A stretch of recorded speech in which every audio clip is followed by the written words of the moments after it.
Marks వార్త 6వ అధ్యాయం 47వ వచన భాగాన్ని చదువుకొని ప్రార్థన పూర్వకంగా మనము వాక్య ధ్యానం చేద్దాం. సాయంకాలమైనప్పుడు ఆ దోణి సముద్రం మధ్య ఉండెను. ఆ దోణి సముద్రపు మధ్య నుండెను. ఆయన ఒంటరిగా మెట్ట నుండెను. అప్పుడు వారికి గాలి ఎదురైనందున దోణి నడిపించుటలో వారు మిక్కిలి కష్టపడుచుండగా ఆయన చూచి రాత్రి ఇంచుమించు 4వ జామున సముద్రం మీద నడుచుచు వారి యొద్దకు వచ్చి వారిని దాటిపోవలనని ఉండెను. చాలు చిన్న మాట ప్రార్థన చేసి. దయాళుడైన తండ్రి, కరుణా సంపన్నుడా, ఈ లోకపు యాత్రలో భూమి మీద మేము పరదేశులము, యాత్రికులమై ఉన్నాము. మా జీవమే పాటిది. ఈ లోకాన్ని విడిచినప్పుడు నేరుగా నీ సన్నిధికి రావాలి. అయితే ఈ లోకపు యాత్రలో అనేక మైలురాళ్ళు మేము దాటవలసి ఉన్నది. ఈ మార్గములలో ఎన్నో భీకరమైన కార్యాలు, ఎన్నో వేదనకరమైన సమయాలు, కన్నీరు, చీకటి, అంధకారం, స్వల్పకాలపు సంబరాలు, మాయలు, మోసాలు, కుతంత్రాలు, లోకం, దురాశలు, ఇవన్నీ మమ్మల్ని శోధిస్తూ పలకరిస్తూ నైనా వీటన్నిటి మధ్యలో నీ స్వరం, మధురమైన నీ స్వరం, ధైర్యపరిచే మీ స్వరం, ఆదరించే మీ స్వరం మమ్మల్ని కనిపెడుతూ కంటికి రెప్పలా కాపాడుతున్నందుకు స్తోత్రం. ఇదిగో నాయనా, కొద్దిమందిగా చేరి మిమ్మల్ని పూజించం, కీర్తించం, మనసారా ఆరాధించం, మాకు కలిగిన దానిలో సమర్పించాం, నీ బలలో పాలు పంపులు పొందాం. నీ వాక్యం దగ్గరికి వచ్చాం, నీ వాక్యము దగ్గర వచ్చి కూర్చున్నాం. నాతో మాట్లాడండి. చదవబడిన లేఖనాలు మీవి. చదివిన మీ బిడ్డలను దీవించండి. చదవబోయే లేఖనాలను కూడా ఆశీర్వదించండి. శ్రేష్టంగా మీ దాసుని వాడుకోండి. శిలువ చాటును మరుగుపరచండి. నిష్ప్రయోజకుని ప్రయోజనకర పాత్రగా వాడుకోండి. మెట్టుకు మహిమ, ఘనత, ప్రభావములు మీరే పొందుకోమని, సమస్త మహిమ, ఘనత, ప్రభావములు మీకే ఆరోపించుకోవచ్చు. మా ప్రభువును మా రక్షకుడునైనా యేసుక్రీస్తు వారి పరిశుద్ధ నామమున స్తోత్రములు చెల్లించి ప్రార్థించి వేడుకొనుచున్నాము తండ్రి, ఆమేన్. ప్రభునందు ప్రియమైన దేవుని వారలారా, ఈరోజు ఒక ప్రత్యేకమైన అంశాన్ని మనం ధ్యానం చేసుకొంచున్నాం. అదేమనగా, యేసు ప్రభు వారు సాయంకాలమైనప్పుడు ఒక దోణి సముద్రము మధ్య నుండెను. ఆయన ఒంటరిగా మెట్ట నుండెను.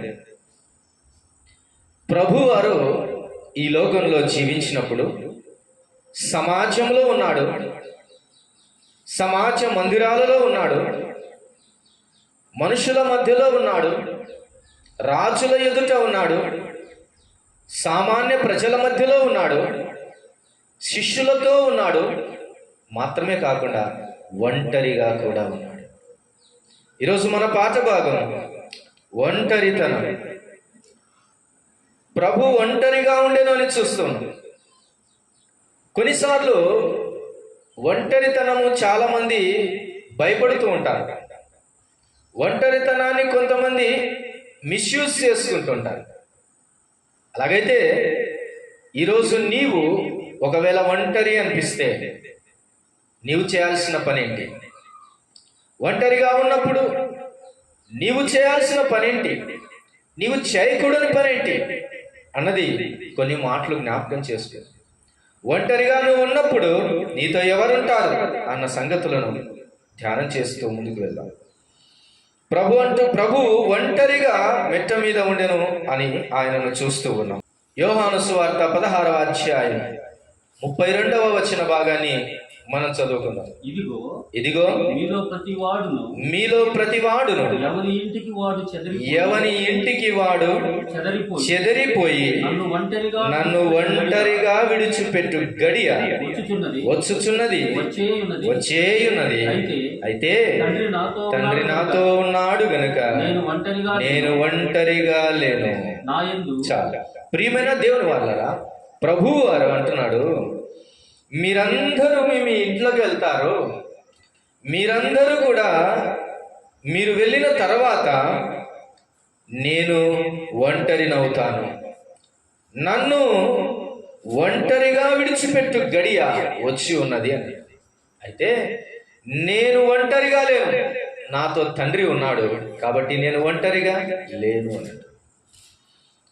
యేసు ప్రభు వారు ఎందుకు ఇలాగో ప్రతిసారి ఈ మాట తెలియజేస్తూ ఉన్నాడు అని అంటే, ఆయన ఒంటరితనాన్ని మనం అర్థం చేసుకోవటానికి, దేవునికి ఉన్న ఇష్టం ఏంటి, ఆ పరమ తండ్రికి ఉన్నటువంటి ఆశ ఏంటి అని అంటే, ఆయన మనతో ఉండాలని ఆశ, మనము ఆయనతో ఉండాలని ఆశ. మనము లేకపోతే ఆయన ఎలా ఫీల్ అవుతాడు తెలుసా? ఒంటరిగా ఫీల్ అవుతాడు. అందుకని ప్రతి చల్లపూట ఆదాముతో మాట్లాడుటకు ఆయన ఏదేను తోటకు వచ్చుచుండేనని చూస్తున్నాం. ఎంత ప్రేమండి దేవునికి మనిషితో మాట్లాడాలని, మనిషితో ఉండాలని. అలాగూ ప్రయత్నం చేశాడు, కానీ మానవుడు పాపం చేసి వెళ్ళిపోవలసి వచ్చింది. మరలా అంటున్నాడు ఆయన, నేను మీ మధ్య నుందును, నేను మీతో ఉందును అని మరలా నిబంధన చేశాడు. ఎందుకు ఆ నిబంధన? ఆయనకున్న ఆశ, ఆయనకున్న ఆశ. ప్రభు అంటారు, ఈ లోకాన్ని విడిచిపెట్టి వెళ్ళేటప్పుడు నేను మిమ్మల్ని ఒంటరిగా విడిచిపెట్టను, నేను మరలా వస్తాను, మీ కొరకు స్థలములు సిద్ధపరుస్తాను అన్న తర్వాత మీరు నాతో నేను మీతో ఉండులాగునా అని అంటాడు. ఆయనకి ఇష్టం కదా దేవుని పిల్లలు అంటే, ఎంత ఇష్టమో ఆయనకు మనిషి అంటే. అందుకే దేవుడు లోకమును ఎంతో ప్రేమించాడు. ఎంత ప్రేమించాడు? ఎంతో ప్రేమించాడు. ఎంత ప్రేమించాడంటే తన 2 చేతులు చాచి శిలువ మరణం పొందునంతగా ఆయన లోకాన్ని ప్రేమించాడు. అందుకని ఇలాగూ కేక వేసి పిలుస్తూ ఉన్నాడు. ఏమంటే ఆదామును తోటలో నుంచి బయటికి పంపించేటప్పుడు ఆయన ర్యాష్గా పంపించలేదండి. పాపం చేసినప్పటికీ ఏం చేశాడో తెలుసా? ఆదాము పాపం చేసిన తర్వాత, అవ్వ పాపం చేసిన తర్వాత వెంటనే వారిని క్షణం కూడా ఆగకుండా త్రోసివేయలేదండి. త్రోసివేయలేదు. ఏం చేశాడో తెలుసా? వారు అప్పటికే తమకు వస్త్రములుగా కచ్చడములు కట్టుకొని ఉంటే, ఇవి కాదు నాన్న అని చెప్పేసి ఒక డ్రెస్ కుట్టించాడండి. ఎంత మంచి దేవుడు, ఎంత మంచి తండ్రి. ఒక డ్రెస్ కుట్టించి అక్కడ రాయబడిన మాట, ఆయన వారికి తొడిగించను అని మాట రాయబడింది. అంటే దగ్గరుండి డ్రెస్అప్ చేశాడు. దగ్గరుండి, where this dress I stitched for you అని, నేను నీ కోసం కుట్టిన అంగీనన్నా వేసుకో. పోతున్నావు, బయటకైతే వెళ్తున్నావు, వెళ్ళాలి, నువ్వు ఇక్కడ ఉండటానికి వీల్లేదు, కానీ ఇదిగో ఈ అంగీ వేసుకొని వెళ్ళు. ఎంత ప్రేమ కదా దేవునికి. వెళ్ళేటప్పుడు అలా పంపించాడే, కానీ తండ్రి హృదయంలో వేదన. అందుకని అంటున్నాడు, మరలా అంటున్నాడు, సర్వ మానవాళికి, సకల జాతులకు, సకల జనములకు ఆయన మరలా ఒక కేక వేసి వినిపిస్తున్నాడు. ఏమని అని అంటే, నరులారా తిరిగి రండి అని అంటున్నాడు. ఏమంటున్నాడు? నరులారా తిరిగి రండి అని అంటున్నాడు. ఎంత మంచి కేక. యేసు ప్రభు వారు ఈ లోకానికి వచ్చినప్పుడు కూడా అదే మాట అన్నాడు, ప్రయాసపడి భారము మోసుకొనుచున్న సమస్త జనులారా నా యొద్దకు రండి అన్నాడు. రండి అని అంటాడు. ఎందుకంటే దేవునికి ఇంత ప్రేమ, దేవునికి ఉన్న ఆశ ఏంటంటే, ఆయన పోలికలో మనం చేయబడ్డాం కాబట్టి ఆయన కంటే మనం చాలా ఇష్టం. తండ్రికి ఉన్న ఆ ఆశ, ఆ ఇష్టం మనం అర్థం చేసుకోవాలి. మనల్ని ప్రేమించాడు కాబట్టి తన ప్రాణం కూడా పెట్టుటకు ఆయన ఇష్టపడాడు. ఆయన మొదట మనల్ని ప్రేమించనని చూస్తూ ఉన్నాం. ప్రియులారా, ఇలాగ చెప్పుకుంటూ పోతే ఆయన మనల్ని పిలుస్తూ ఉన్నాడు. మరలా ఒంటరిగా ఆయన ఉండటానికి ఆయనకు ఇష్టం లేదు. ఆదామును ఒంటరిగా చేసినప్పుడు కూడా ఆదాము ఒంటరిగా ఉండుట ఆయనకు ఇష్టము లేదు అని రాయబడింది. చూసారా, మనం ఒంటరిగా ఉండటం ఇష్టం లేదు, ఆయన ఒంటరిగా ఉండటం కూడా ఆయనకు ఇష్టం లేదు.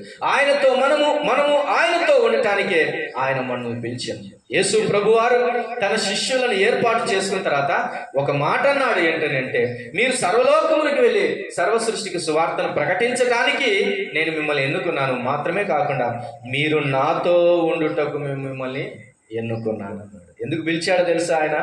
మనము ఆయనతో ఉండుటకు పిలిచాడు అనేది గుర్తుపెట్టుకోవాలి. ఇంత ఆశ గల ఈ దేవుడు ఏమంటాడంటే, నేను ఒంటరిగా. ఒకసారి ఒక మాట అన్నాడు, ఇదిగో అందరూ నన్ను విడిచిపోతున్నారు, పేతురు మీరు కూడా వెళ్తారా అన్నాడు. అంటే అప్పుడు పేతురు ఏమన్నంటే, నిత్య జీవపు మాటలు గల నిన్ను విడిచి మేము ఎక్కడికి పోదుము. కొన్నిసార్లు మనుషులు చెప్పే మాట ధైర్యం ఇస్తుంది కదా. యేసు ప్రభు గారు కూడా సంతోషించుంటారు ఆ మాట అన్నప్పుడు. ఏమాట? పేతురు అన్నాడు ఏమని? నిత్య జీవపు మాటలు గల నిన్ను విడిచి మేము ఎక్కడికి పోదుము ప్రభు. ఎంత బాగుందో ఆ మాట. కానీ అదే పేతురు ఏం చేశాడు? విడిచిపెట్టిపోయాడు కదా. అదే పేతురు ఏం చేశాడు? మరలా చేపలు పట్టుకోవడానికి పోయాడు. మనుషులు కొన్నిసార్లు మనతో ఏమంటారు తెలుసా? నేను ఎప్పుడు ఉంటాను నీతో అంటారు. నేను ఎప్పుడు నీతోనే ఉంటానంటారు. క్షణంలోనే విడిచిపెట్టిపోతారు. ఒంటరి వారం అవుతుంటారు. ఇలాంటి పరిస్థితులలో వేదన, కుటుంబంలో పుట్టినవారు, కుటుంబంలో మనం కన్న పిల్లలైనా, మనల్ని కన్న తల్లిదండ్రులైనా కొన్నిసార్లు విడిచిపోతుంటారు. కనుక ఈ ఒంటరి తనములో జాగ్రత్త పడవలసినటువంటి వారమై ఉన్నాము. ఒక ముగ్గురిని మన పాఠ భాగంలో జ్ఞాపకం చేసుకున్నాం. ఒక ముగ్గురిని. న్యాయాధిపతుల గ్రంథం 11వ అధ్యాయం. న్యాయాధిపతుల గ్రంథం 11వ అధ్యాయం. వీరు ఒంటరి వారైనప్పుడు, ఒంటరి తనములో ఉన్నప్పుడు వీరు ఏమయ్యారు? చెడిపోయారా, బాగుపడ్డారా అన్నటువంటి సంగతులను మనము జ్ఞాపకం చేసుకుందాం. వారు ఒంటరి తనములో ఏం చేశారు అన్నది 11వ అధ్యాయం మొదటి వచనం నుంచి చదువుకుందాం. చూడండి. గిలాదు వాడైన యెఫ్తా పరాక్రమము గల బలాఢ్యుడు, అతడు వేశ్య కుమారుడు. గిలాదు యెఫ్తాను కనెను. గిలాదు భార్య అతనికి కుమారులను కనగా వారు పెద్దవారై యెఫ్తాతో, నీవు అన్యస్త్రీకి పుట్టినవాడవు గనుక మన తండ్రి ఇంట నీకు స్వాస్థ్యము లేదని యెఫ్తా తన సహోదర యొద్ద నుండి పారిపోయి టోబు దేశమున నివసింపగా అల్లరి జనము యెఫ్తా యొద్దకు వచ్చి అతనితో కూడా సంచరించుచుండెను. ప్రియమైన దేవుని వారలారా, ఒక వ్యక్తి కనబడుతున్నాడు. గిలాదు వాడు అని చూస్తూ ఉన్నాం. అతని తండ్రి పేరు గిలాదు. గిలాదు యెఫ్తాను కనెను అని చూస్తూ ఉన్నాం. యెఫ్తా గిలాదు ద్వారా ఒక వేశ్యకు పుట్టినటువంటి వాడు యెఫ్తా. తరువాత అతని తండ్రికి మరలా భార్య ద్వారా కుమారులు పుట్టినప్పుడు ఆ పిల్లలు యెఫ్తాను ఏమన్నారంటే, నీవు వేశ్యకు పుట్టినవాడవు, నీవు అన్యురాలికి పుట్టినవాడవు గనుక మన తండ్రి స్వాస్థ్యములో నీకు ఎంత మాత్రము పాలు లేదు, కాబట్టి నువ్వు వెళ్ళిపో అని చెప్పారు. యెఫ్తా ఏం చేశాడంటే, తాను ఒంటరిగా వెళ్ళిపోయాడు. టోబు దేశమునకు వెళ్ళిపోయి అక్కడ నివసించాడు. ప్రియులారా, ఒంటరి అయ్యాడు యెఫ్తా. ఒంటరి అయ్యాడు, కానీ అతడు ఏం కాలేదు అక్కడనంటే చూద్దాం. చూడండి. టోబు దేశమున నివసింపగా ఎవరున్నారంటే అతనితో పాటు అల్లరి జనము యెఫ్తా యొద్దకు వచ్చి అతనితో కూడా సంచరించుచుండెను. ఒంటరితనము మనకు ప్రవేశించినప్పుడు, మనము ఒంటరితనములోనికి వెళ్ళినప్పుడు సర్వసాధారణంగా మనకు పరిచయాలు ఇలాంటివి అవుతూ ఉంటాయి. ఎలాంటివి? అల్లరి పరిచయాలు అవుతూ ఉంటాయి. ఎవడైనా బాధపడుతుంటే, ఎందుకు బాధపడతావురా, బాధపడొద్దు, నాతో కూడా రా అని చెప్పేసి ఎక్కడికి తీసుకెళ్తారు? బాధ మరవటానికి. ఇంత మందు తాగడము, ఇంత అల్లరి చేష్టలు చేయడము, ఒక సినిమాకు వెళ్ళటము, ఇది ఆదరణ అనుకుంటుంటారు వారు. అలాంటివి నేర్పుతుంది లోకం. అలాగునని యెఫ్తా యొద్దకు కూడా ఎవరు వచ్చారు అని అంటే అల్లరి జనము వచ్చారు అని చూస్తూ ఉన్నాం. ప్రియులారా, ఒక ప్రశ్న ఏంటంటే, అల్లరి వారితో ఉన్నాడు కానీ యెఫ్తా అల్లరి వాడు మాత్రం కాలేదు. మన జీవితాల్లో ఒంటరితనము ప్రవేశించినప్పుడు, ఒంటరితనము మనల్ని తుంటరితనులు చేయటానికి నడిపించకూడదు, తుంటరి పనులు చేయటానికి నడిపించకూడదు. చాలాసార్లు ఈ లోకంలో చాలా మంది ఒంటరితనాన్ని, ఒంటరిగా బ్రతకడానికి ఇష్టపడుతున్నారు, జంటగా బ్రతకడానికి ఇష్టం లేదు చాలా మందికి. ఒంటరితనము నిన్ను తుంటరివాణిగా, అల్లరివాణిగా నిన్ను చేస్తుందేమో, జాగ్రత్త. దైవ గ్రంథంలో, సామెతల గ్రంథంలో ఒక మాట రాయబడి ఉంది, నేను చెబుతూ ఉన్నాను. ఒక స్త్రీ ఉంది, ఆమె భర్తతో కాపురం చేయించున్నది. ఆమె తన భర్త సంపాదించిన దాని మీద బ్రతుకుచుంది. తన భర్త బహుశా నెలకు ఒకసారి 2 సార్లు దూరదేశమునకు వెళ్ళి మంచి వ్యాపారము చేసి లాభప్రాప్తిని తీసుకొని వచ్చుచున్నాడు కాబోలు. అయితే ఒకరోజు అలాగుననే సంచి చేత పట్టుకొని అతడు వెళ్ళిపోయాడు, వ్యాపారం కోసం వెళ్ళిపోయాడు దూరదేశం. ఇప్పుడు ఆమె ఒంటరిగా ఉంది. ఒంటరిగా ఉన్న ఆమె తన భర్త కోసం ప్రార్థన చేయడం మానేసి, ఒంటరిగా ఉన్నటువంటి ఆమె ప్రభువుతో గడపటం మానేసి, ఒంటరిగా ఉన్న ఆమె దూరదేశం వెళ్ళిన తన భర్త కొరకు కన్నీళ్లతో ప్రార్థన చేస్తూ కనిపెడుతూ ఇంటిని కాచుకొనొచ్చు నమ్మకంగా బ్రతకాల్సిన ఆమె బజారుకు వెళ్ళిపోయిందని చూస్తుంది.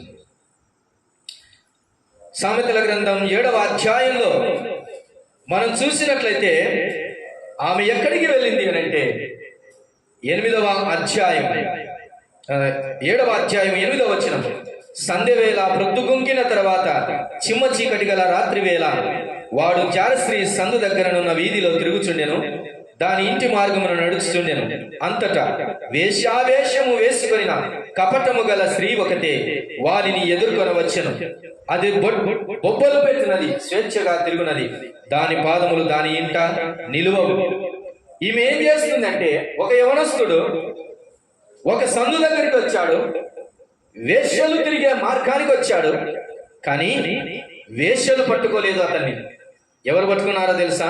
ఒక సంసారి పట్టుకుంది.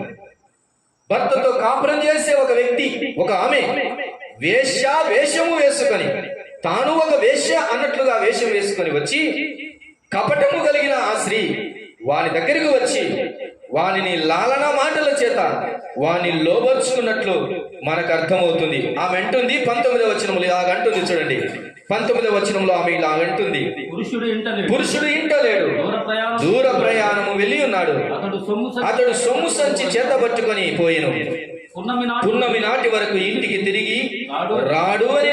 చూసారా? ఒంటరిగా ఉన్న ఆమె తన భర్త ఎక్కడికి వెళ్ళాడో తెలుసుకుంది, ఎప్పుడు వస్తాడో కూడా తెలుసుకుంటుంది, ఈ సమయమునకు తిరిగి రాడని తెలుసుకుంటుంది. ఇప్పుడు తాను ఒంటరిగానే ఇంట్లో ఉంటుందని ఎరిగి ఉంది. ఆమె ఒంటరిగా ఉండగా తన తుంటరి చేష్టలు, తన అల్లరి చేష్టలు, పాపపు చేష్టలు, భయంకరమైనటువంటి దుర్మార్గపు ఆలోచన, కపటము ధరించుకొని వేశ్యావేశము వేసుకొని బయటికి వచ్చింది. అప్పటికే తిరుగుచున్న ఒక యవనస్తుని పట్టుకొని తను లోబర్చుకొని పాపమునకు లాక్కొని వెళ్ళింది. వానిని మరణమునకు వెళ్ళినంతగా, పాతాళమునకు ఈడ్చుకొని పోయేంతగా వానిని పాడు చేసినట్లు మనం చూస్తూ ఉన్నాం. ప్రియమైన దేవుని వారలారా, ఒంటరితనము నిన్ను తుంటరిగా చేస్తుందా? నిన్ను నాశనానికి తీసుకెళ్లే బుద్ధులకు ప్రేరేపిస్తూ ఉందా? ఒక మాట ఇలాగే చెప్పనివ్వండి. ఏదేను వనములో ఇద్దరిగా ఉండాల్సిన ఆదాము అవ్వలను, ఎందుకంటే ఒంటరిగా ఉండటం మంచిది కాదని దేవుడు ఎరిగి ఆదాముకు తోడుగా అవ్వను ఇస్తే, అవ్వ మాత్రం స్వేచ్ఛాపరురాలిగా ఆదామును పక్కన పెట్టి తాను సంచారము చేస్తున్నట్లు చూస్తూ ఉంది. అప్పుడే సాతాను చేత పట్టబడింది. సాతాను చేత పట్టబడటమే కాదు, సాతాను చేత మోసపరచబడింది. సాతాను కుయుక్తిలో పడిపోయింది. చివరికి ఏ పండునైతే తినొద్దని దేవుడు ఆజ్ఞాపించాడో అది రవంతైనా కూడా తన భర్తతో విచారించి డెసిషన్ కూడా తీసుకోకుండా తనంతకు తానే సాతాను చెప్పినటువంటి మాటలకు లోబడి ఆ పళ్ళు కొన్ని తినేను అని చూస్తూ ఉన్నాం. మాత్రమే కాక తన భర్తకు కూడా తీసుకొని వచ్చింది. సాతానుడు ఆదాము అవ్వలు ఇద్దరు కలిసి ఉన్నప్పుడు రాలేదు, కానీ ఎప్పుడు వచ్చాడు? అవ్వ ఒంటరిగా వెళ్తూ ఉన్నప్పుడు వచ్చాడు. నువ్వు ఒంటరిగా ఉంటే అల్లరి జనం, నువ్వు ఒంటరిగా ఉంటే పాపపు ఆలోచనలు, నువ్వు ఒంటరిగా ఉంటే ప్రమాదాలు వస్తాయి. జాగ్రత్త. ఒంటరిగా ఉన్నప్పుడు ఆమె చేసిన క్రియ చూశాం. అయితే గిలాదు వాడైన యెఫ్తా యొక్క లక్షణం ఏంటో మనం చూద్దాం. 11వ అధ్యాయము న్యాయాధిపతుల గ్రంథం 11వ అధ్యాయము న్యాయాధిపతుల గ్రంథం 11వ అధ్యాయము 12వ వచనాన్ని జ్ఞాపకం చేసుకున్నాం చూడండి. యెఫ్తా అమ్మోనీయుల రాజునొద్దకు దూతలను పంపి నాకును నీకును మధ్య ఏమి జరిగిన ఒక్క మాట 11వ వచనం చదువుకున్నాం, క్షమించండి. 11వ వచనం. కాబట్టి యెఫ్తా గిలాదు పెద్దలతో కూడా పోయినప్పుడు జనులు తమకు ప్రధానునిగాను అధిపతినిగాను అతను నియమించుకునేది.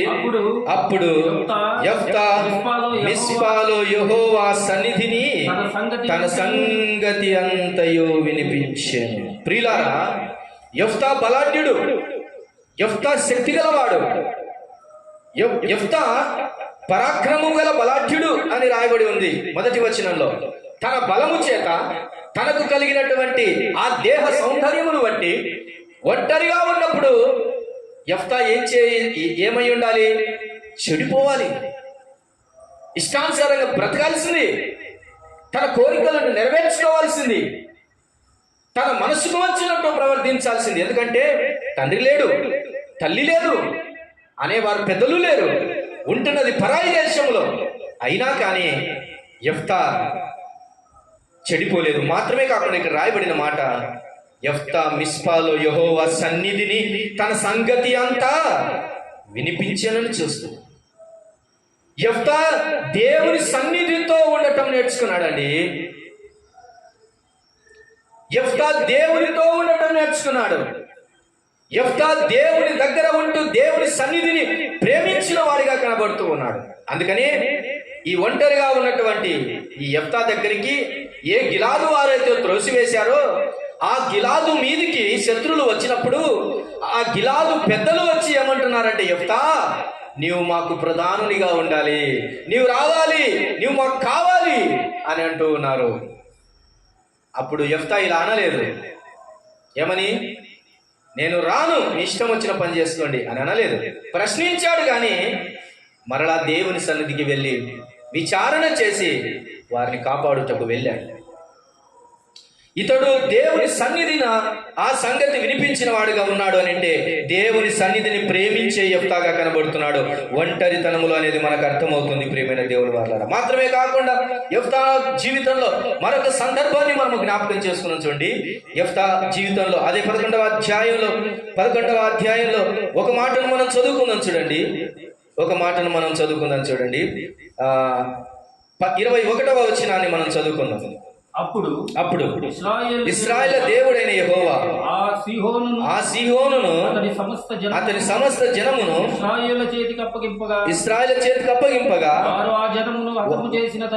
వారు ఆ జనమును హతము చేసిన తరువాత ఆ దేశ నివాసులైన అమోరీయుల దేశమంతయు స్వాధీనపరచుకొని 23వ వచనాన్ని కూడా చదువుకుందాం. కాబట్టి ఇశ్రాయేలు దేవుడైన యెహోవా అమోరీయులను తన జనుల ఎదుట నిలవకుండా తోలివేసిన తర్వాత నీవు దాన్ని స్వతంత్రించుకుందువా స్వాధీనపరుచుకొనుటకు కెమోషను నీ దేవత నీకిచ్చిన దానిని నీవు అనుభవించుచున్నావు కదా.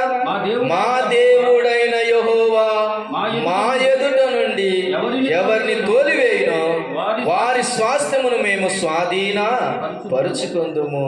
ప్రియమైన దేవుని వాళ్ళరా, ఇది దేవుడు మాకిచ్చిన స్వాస్థ్యము అని అంటూ ఉన్నాడు. మేము ఎవరిని తోలివేస్తామో, ఎవరిని జయిస్తామో అది మా దేవుడైన యెహోవా మాకిచ్చిన స్వాస్థ్యమయ్యా అని వాదిస్తూ ఉన్నాడు. యెఫ్తా అల్లరి జనములోనికి వెళ్ళినా కానీ దేవుని స్వాస్థ్యము, దేవుడు తమకిచ్చిన స్వాస్థ్యమును మరువని వాడిగా కనబడుతూ ఉన్నాడు. ఈరోజు మనకిచ్చిన స్వాస్థ్యం ఏంటి చెప్పండి? ఈరోజు మనకిచ్చిన స్వాస్థ్యం ఏంటి? ఆయన పరలోక రాజ్యమును మనకిచ్చిన స్వాస్థ్యం, రక్షణ అనే స్వాస్థ్యం ఆయన మనకిచ్చాడు. ఇట్టి స్వాస్థ్యమును మనము మరిచిపోకూడదు ప్రియులు. కాబట్టి యెఫ్తా దేవుని సన్నిధిని మర్చిపోలేదు, యెఫ్తా దేవుని స్వాస్థ్యమును మర్చిపోలేదు. మాత్రమే కాకుండా చదవాల్సిన అవసరం లేదు, కానీ ఒక మాటని చెప్తాను. యెఫ్తా యుద్ధానికి వెళ్ళేటప్పుడు ఒక ప్రామిస్ చేసుకున్నాడు, ఒక కట్టుబడి చేస్తున్నాడు. ఏంటంటే, అయ్యా, నేను యుద్ధమును నువ్వు గనక నాకు జయంగా ఇస్తే తిరిగి వచ్చేటప్పుడు నా ఇంట నుండి ఏది వచ్చినో దానిని నేను ప్రతిష్ఠిత అర్పణముగా కానీ దహన బలిగా కానీ నేను నీకు అర్పిస్తానని ఒప్పుకున్నాడు.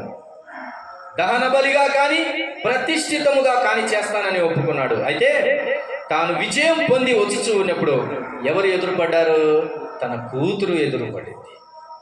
తన కూతురును బలివ్వలేదు, కానీ దహన బలిగా చేయలేదు, కానీ ప్రతిష్ఠితముగా చేశాడు యెఫ్తా కుమార్తె. ఎందుకు నేను ఈ మాటలు చెబుతున్నానంటే, యెఫ్తాలో త్యాగం తగ్గలేదండి. యెఫ్తాలో ఏం తగ్గలేదు? త్యాగము తగ్గలేదు. ఒంటరి వాడయ్యాడు, కానీ అల్లరి జనముతో తిరుగుతున్నప్పటికీ దేవుని సన్నిధి మరవలేదు. ఒంటరితనంగా ఉన్నాడు, ఒంటరి వాడయ్యాడు, అల్లరి జనము మధ్యలో తిరుగుతున్నప్పటికీ దేవుని స్వాస్థ్యము మరవలేదు. మూడవది, ఒంటరి వాడిగా ఉన్నాడు, కానీ యెఫ్తా త్యాగము మరిచిపోలేదు అనేది మనం జ్ఞాపకం చేసుకో. ఇది యెఫ్తా జీవితంలో ఒంటరి వాడైనప్పుడు మనం చూస్తున్న సంగతి. ఈ మూడు విషయాలు యెఫ్తాను గురించి మన మనసులో ఉంచుకొని రండి మరొక వ్యక్తిని గురించి మనం ఆలోచన చేద్దాం. చూడండి, ఆదికాండం 32వ అధ్యాయములో ఒక మాటను చదువుకుందాం. చూడండి, ఆదికాండం 32వ అధ్యాయం. ఒంటరితనం ఇంకా మన జీవితాలలో ఎందుకు ఎదురు పడుతుంది? ఒంటరితనములో మనం ఏం చేయవలసి ఉన్నదని మనము జ్ఞాపకం చేసుకుందాం. ప్రియమైన దేవుని వారలారా, యెఫ్తా తాను ఒంటరిగా ఉన్నప్పుడు ఓడిపోలేదు, కానీ విజయం పొందాడని చూస్తూ ఉన్నాం. ఆదికాండం 32వ అధ్యాయము 24వ వచన భాగాన్ని చదువుకుందాం. చూడండి, యాకోబు ఒక్కడు మిగిలిపోయాను. చాలు. యాకోబు జీవితాన్ని మనం చూస్తే, యాకోబు పుట్టేటప్పుడు కూడా ఒంటరిగా పుట్టలేదు. ఎట పుట్టాడు? జత కలిసి పుట్టాడు. యాకోబు తన అన్న వేటకు వెళ్తే, తన తండ్రి వృద్ధుడైతే తాను మాత్రం ఒంటరికి బతకలేదు. అమ్మ కొంగు పట్టుకొని బతికాడు, అమ్మ దగ్గరే బతికాడు. ఒంటరిగా ఉండే లక్షణం కాదు యాకోబుది. అక్కడి నుంచి పారిపోయిన తర్వాత మాత్రం ఒంటరితనాన్ని అనుభవించాడు. తాను తలగడ చేసుకుని ఒక రాయిని పెట్టుకొని ఉన్నప్పుడు దేవుడు ప్రత్యక్షమయ్యాడు. మరలా అక్కడి నుంచి మామ దగ్గరికి వెళ్ళాడు. మామ దగ్గర మరలా కొద్ది రోజులు బ్రతికాడు, కొన్ని సంవత్సరాలు బ్రతికాడు. అక్కడ వివాహం చేసుకున్నాడు. ఒక్కరిని చేసుకోలేదు, ఇద్దరిని చేసుకోవాల్సి వచ్చింది. 12 మంది కుమార్తె. ఒంటరితనం ఎక్కువగా అనుభవించిన యాకోబు జీవితంలో మరోసారి దాపురుస్తూ ఉంది. సమయము ఆసనమైంది ఒంటరితనాన్ని అనుభవించడానికి.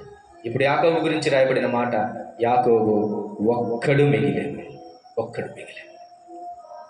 యాకోబు ఒక్కడు మిగిలాను. యాకోబుకి ఎవరు లేరా? ఉన్నారు.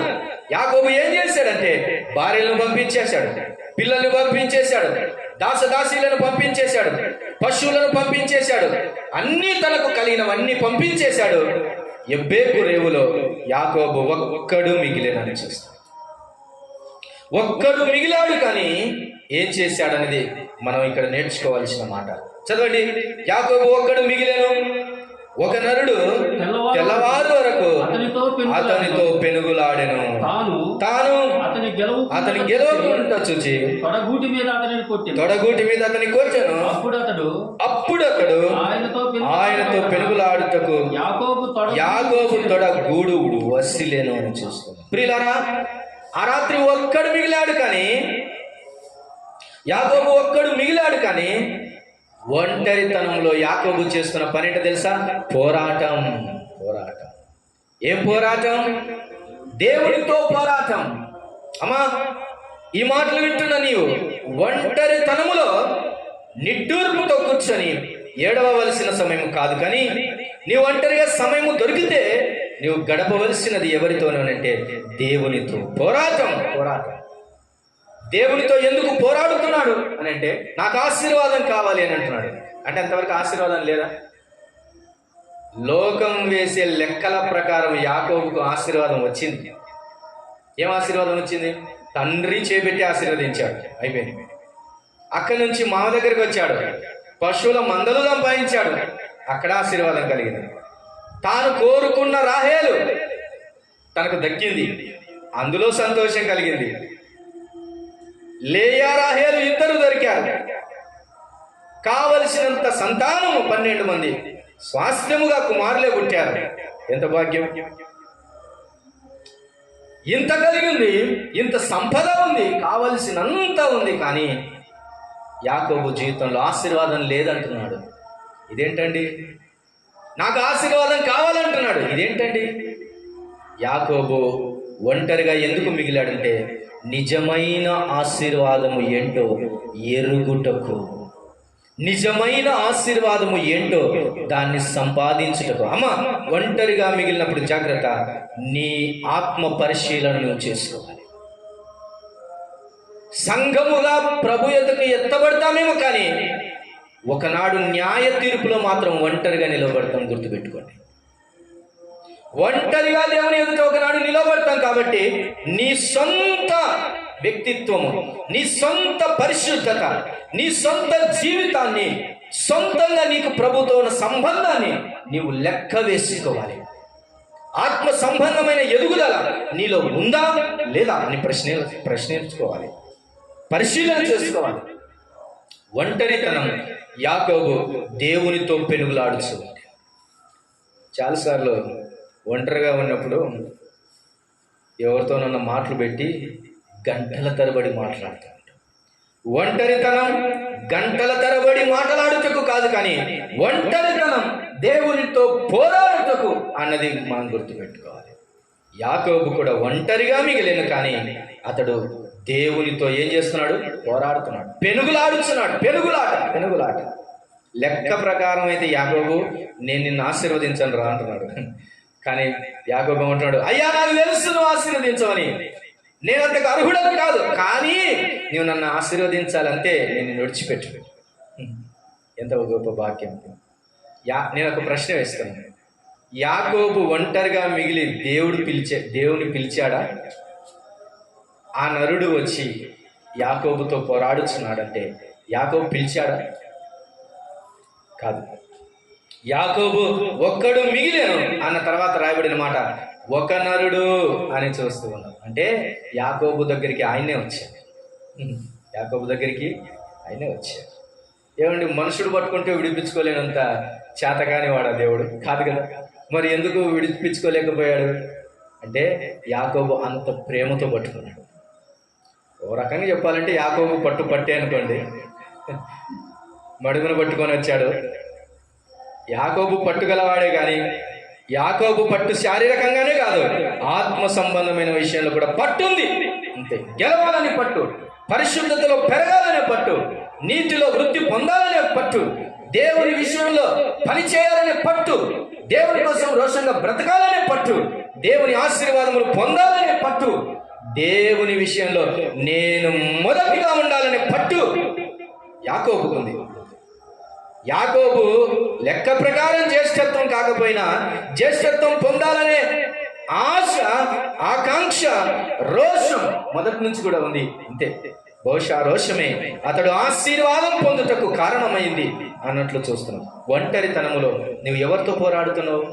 దేవునితో పోరాడాలి. యాకోబు దగ్గర ఈ మాటలు చూస్తున్నాం. యాకోబు ఒంటరితనాన్ని పోరాటంగా మలుచుకున్నాడని చూస్తాం. చివరి మాటను మనము జ్ఞాపకం చేసుకుని వాక్య ముగింపులోనికి వచ్చాను. చూడండి, కీర్తనల గ్రంథం 102వ కీర్తన. కీర్తనల గ్రంథం 102వ కీర్తన 7వ వచన భాగాన్ని మనము చదువుకుందాం. 102వ కీర్తన.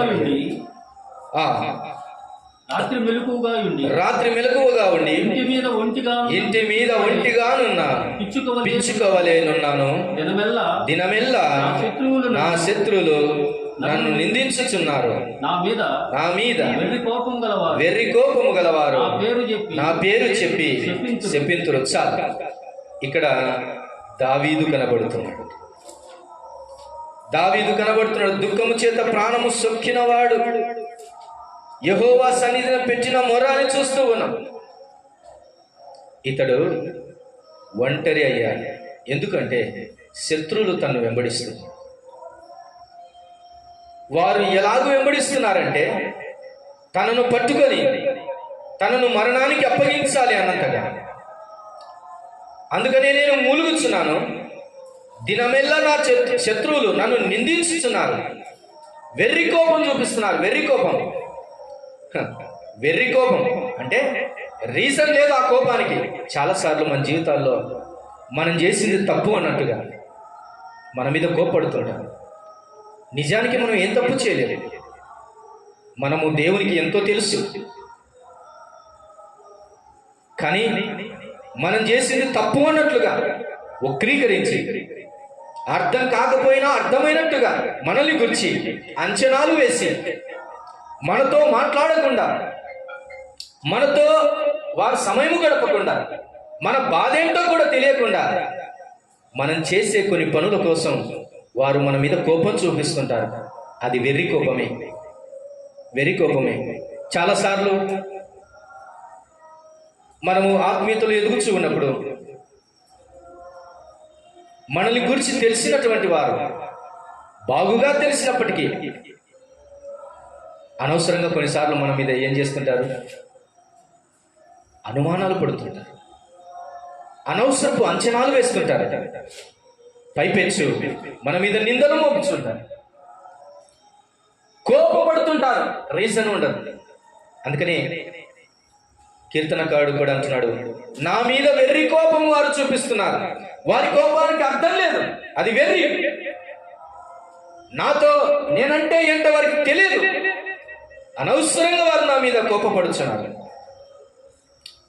అని బాధపడుతున్న ఈ సమయంలో అతడు ఎలాగున్నాడంట? రాత్రి మెలకువగా ఉండి ఇంటి మీద ఒంటిగానున్న పిచ్చుక వలె నేనున్నానంటున్నాడు. ఒకే ఒక పిచ్చుక మిగిలింది. రాత్రైతే గూటికి వెళ్ళాలి పిచ్చుకలని, రాత్రైతే తమ స్థానములకు వెళ్ళాలి పిచ్చుకలు, రాత్రైతే తమ నివాసములకు వెళ్ళాలి పిచ్చుకలు. కానీ ఒక పాడైన స్థలములో నిలిచినటువంటి, లేదా ఒక ఇంటి మీద ఒక పిచ్చుక అరుస్తూ అందరిని పోగొట్టుకున్న దాని వలె అది కేకలు వేస్తూ, ఎలాగైతే కూర్చొని అది రాత్రంతా మెలకువగా ఉండి అరుస్తుందో, అలాగూ ఒంటి పిచ్చుక వలె నేనున్నానని తాను దేవుని ఎదుట ఏడుస్తూ ఉన్నాడు. ప్రియులారా, కొన్నిసార్లు ఒంటరిగా ఉండి ఏడవాలనే స్థితిగతులు రాకమానవు. కానీ ఈ కీర్తనకారుడు ఒంటరిగా మిగిలినా కానీ తన చుట్టూ అందరూ వెర్రి కోపము చూపిస్తూ తమ మీద నిందలు వేస్తూ ఉన్నటువంటి వారు ఉన్నప్పటికీ, ఒంటి పిచ్చుక వలె మిద్దె మీద కూర్చున్నట్టుగా ఉన్నప్పటికీ కూడా అతడు గడుపుచున్నది ఎవరితో తెలుసా? దేవునితో. ఎలాగోనంటే చూడండి, 102వ కీర్తన 1వ వచనాన్ని చదువుకున్నాం. చూడండి, 102వ కీర్తన 1వ వచనం. యెహోవా నా ప్రార్థన ఆలకింపుము, నా మొర నీ యొద్దకు చేరనిమ్ము, నా కష్ట దినమున నాకు విముఖుడవై ఉండకుము. చాలు. ఎలాగంటున్నాడు? ఏమి చేస్తున్నాడు ఈ ఒంటరితనములో? ఏమి చేస్తున్నాడు ఈ ఒంటరితనములో పిచ్చుకోవలే ఉండి ఈ వ్యక్తి అని అంటే, దేవునికి ప్రార్థన చేస్తున్నాడు. నీ ఒంటరితనములో నీవు గడపాల్సింది దేవునితో ప్రార్థనలో అనేది గుర్తుపెట్టుకో. నీ ఏడుపైన, నీ విచారణ అయినా, నీ నిందలను గూర్చి అయినా, నీ పరిష్కారం కొరకు నువ్వు ఏం చెప్పాలనుకున్నా అది ప్రార్థనలో దేవుని దగ్గర మాట్లాడుకోవడం. ప్రార్థన అనగా నీ బాధంతా చెప్పుకొని దేవుని దగ్గర ఒక తండ్రికి చెప్పుకున్నట్లుగా ఏడ్చుచు ప్రతి కష్టమును చెప్పుకోవటమే కష్టకాలంలో నీవు చేయవలసింది. ఒంటరిలో నీవు చేయవలసింది ప్రార్థన. అందుకే మన ప్రభు వారు మనకు నేర్పారు. ఆయన అందరినీ పంపివేసిన తర్వాత ఒంటరిగా మిగిలిన ఆయన ప్రార్థన చేయుటకు ఒలివ కొండకు వెళ్ళానని చేస్తున్నాడు. ఒంటరిగా ఉన్న నీ జీవితంలో, ఒంటరిగా ఉన్నప్పుడు నువ్వు చేయాల్సింది ఏంటంటే దేవునితో గడపటం, ప్రార్థన చేయటం. అందుకని యెహోవా నా ప్రార్థన ఆలకింపుము అంటున్నాడు కీర్తన. అతని జీవితము చూస్తే మూలుగులతో ఉన్నది. 5వ వచనంలో చూడండి, నా మూలుగుల శబ్దము వలన నా ఎముకలు నా దేహమునకు అంటుకొని పోయినవి. నేను అడవిలోని గూడబాతును పోలి ఉన్నాను, పాడైన స్థలములోని పగటి కంటే వలె నేను ఉన్నానని కీర్తనకారుడు అంటున్నాడు. మన జీవితాల్లో కొన్నిసార్లు ఆత్మీయులు విడిచిపెట్టినప్పుడు, కుటుంబీకులు విడిచిపెట్టినప్పుడు, నేను నీతో మేము ఉన్నాము అని చెప్పిన వారు సైతం విడిచిపెట్టినప్పుడు, తమ లాభ ప్రాప్తి కోసం, తన వ్యక్తిగతమైనటువంటి విషయాల కోసం విడిచిపెట్టి వెళ్ళిపోతుంటారు కొన్నిసార్లు. కానీ ఆ ఒంటరితనములో మనము తుంటరి వాళ్ళము కావటానికి వీల్లేదు. ఒంటరితనములో దేవునికి దూరం కావటానికి వీల్లేదు. ఒంటరితనములో మనము ప్రార్థనలో గడపాలి. We should connect with the Lord even you are alone. లోకం ఎప్పుడు నిన్ను విడిచిపెట్టిందో అప్పుడు you are completely connecting to the Lord. You should completely connect to the Lord.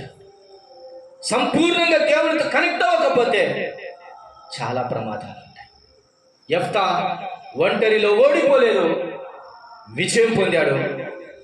యాకోబు ఒంటరిలో శాపగ్రస్తుడు కాలేదు, ఆశీర్వాదమును పొందుకున్నాడు, పోరాడాడు. దావీదు ఒంటరిలో మరింత కృంగిపోలేదు, తన బాధనంతా చెప్పుకొని దేవుని ఎదుట ప్రార్థనలో గడుపుతూ ఉన్నాడు. ప్రియమైన దేవుని వారలారా, నీ ఒంటరితనంలో నువ్వేం చేస్తున్నావు? వ్యక్తిగతమైనటువంటి సమయాన్ని కేటాయించుకొని ఎందుకు చేస్తున్నావు? ఏం చేస్తున్నావు? చాలా మంది యవనస్తులు ఒంటరితనంగా ఉండటానికి ఇష్టపడుతున్నారు.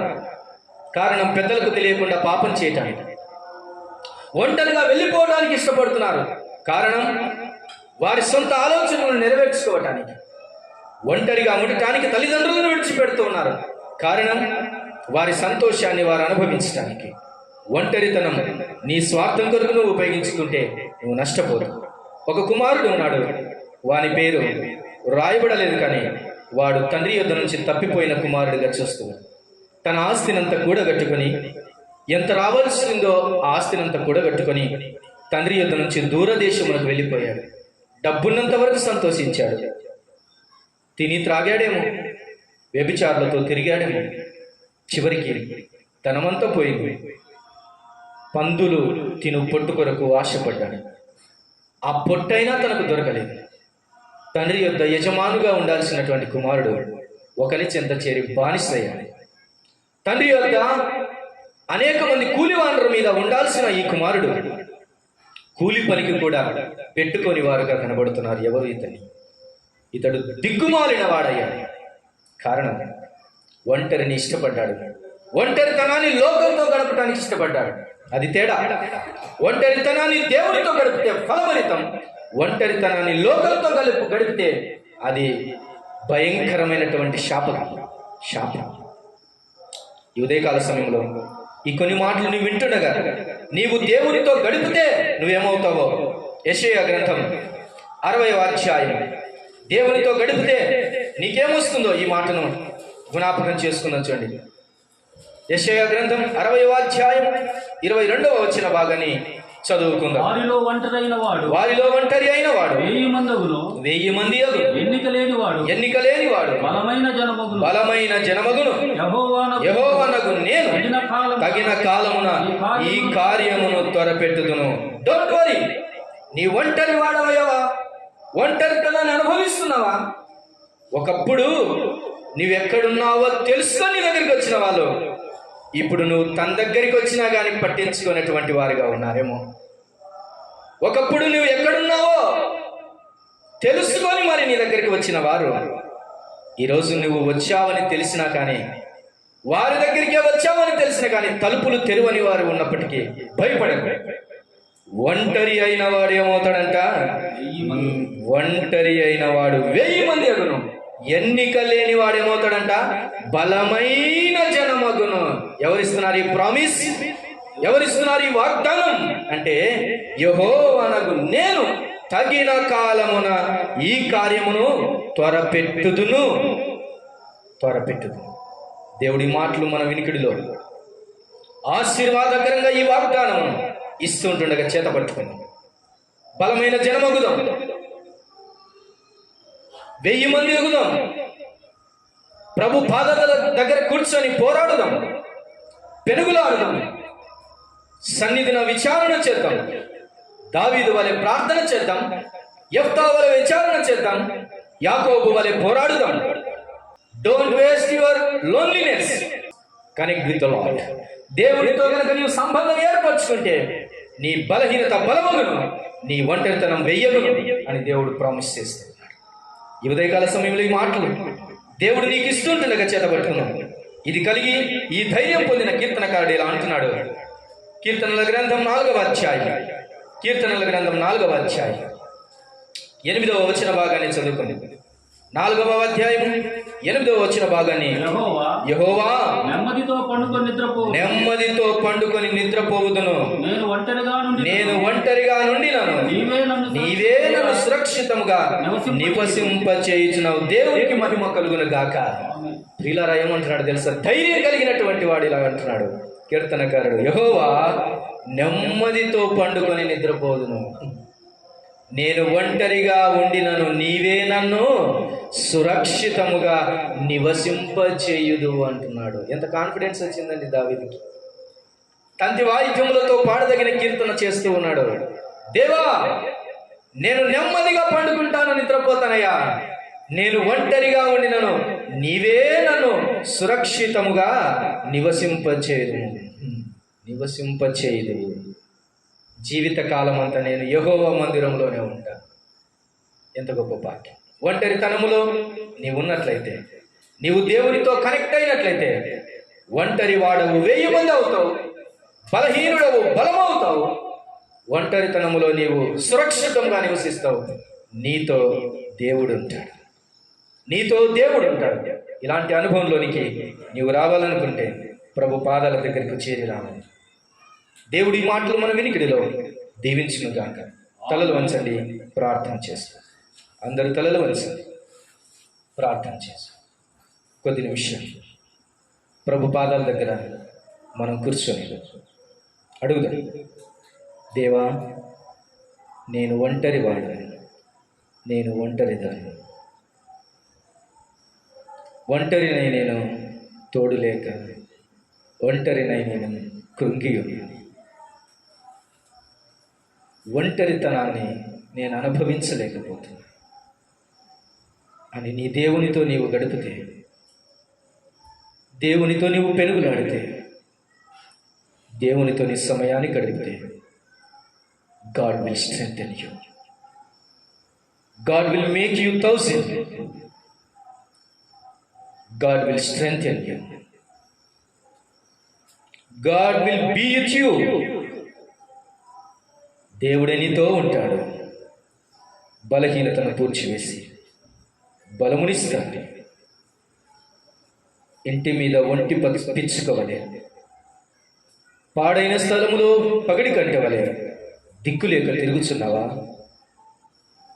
ఇలాంటి సమయంలో పాపం నిన్ను ప్రేరేపిస్తుంది, పాపం నిన్ను పిలుస్తుంది, లోకము నీకు సైగ చేస్తుంది, లోకము నిన్ను పిలుస్తూ ఉంది, లోకము కపటోపాయం చేత నేను పట్టుకుంటుంది, ఈడ్చుకొని పోతుంది. Don't give your loneliness to the world. Spend your loneliness with lord. He will strengthen you. He will make you 1000. He will bless you. He will bless you abundantly. ఇటు ఆశీర్వాదమును పొందగలిగితే ప్రభు పాదాల దగ్గరికి రావటానికి ఇష్టపడు.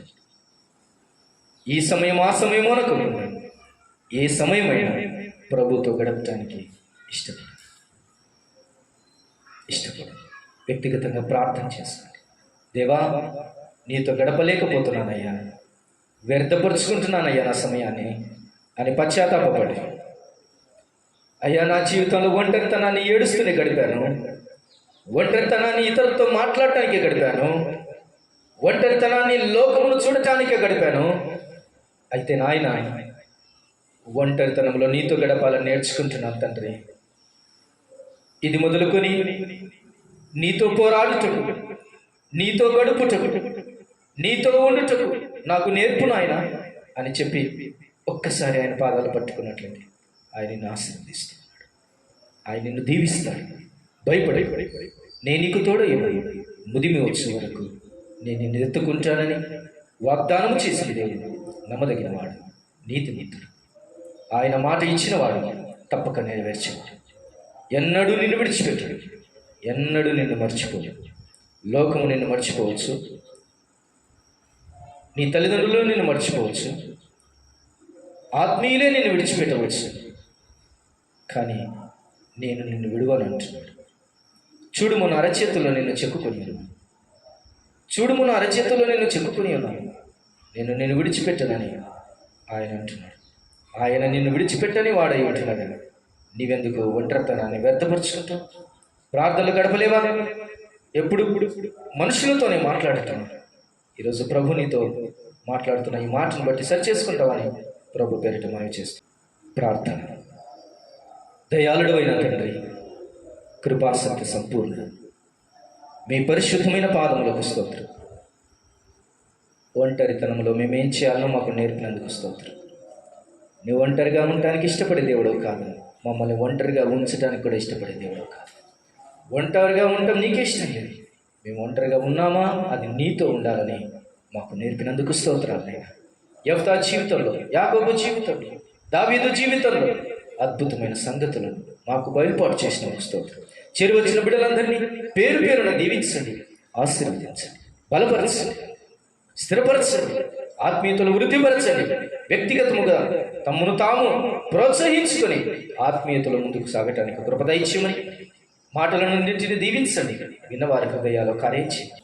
నమ్మదగిన దేవునికి మమ్మల్ని మేము అప్పగించుకుంటూ స్తోత్రం చెల్లిస్తూ మా ప్రభువును మా రక్షకుడు విమోచకుడైన యేసుక్రీస్తు వారి పరిశుద్ధమైన నామము స్తోత్రములు చెల్లించి ప్రార్థించి వేడుకొని పొంది ఉన్నాము తండ్రి. ఆమేన్.